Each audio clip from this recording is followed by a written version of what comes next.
គឺជាវាសនានៃបងបានជារៀមផ្សងចងក្តីស្នេហាណាស់ថ្លៃសូមអូនមេត្តារក្សាឲ្យនៅមានន័យលួងត្រាយើងខ្សែជីវិតបងរូបអូននឹងហើយគឺព្រំលិខិតចាមកខំស្វែងរកទៅមកជួបែគូផងស្នេហាលាដៃចាប់យើងទាំងពីរតួអង្គឲ្យត្រឹមត្រូវក្នុងចំណុចគូព្រេងអង្គឲ្យវាសនាខ្ញុំមកធ្វើមិនឡើយឲ្យនាងជា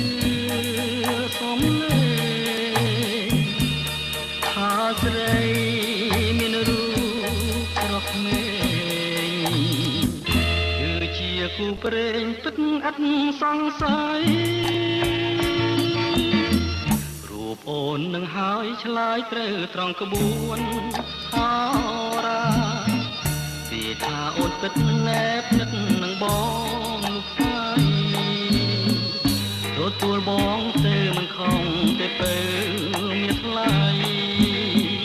កុំកែសង្ស័យទៀតណាអូនណា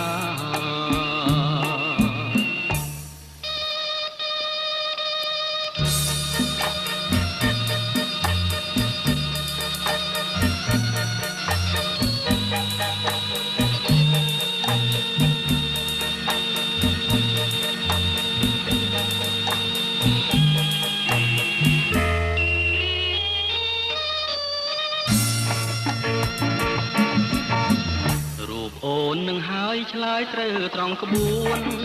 ហោរាគេថាអូនពិតណែបនឹកនឹងបងឆ្ងាយ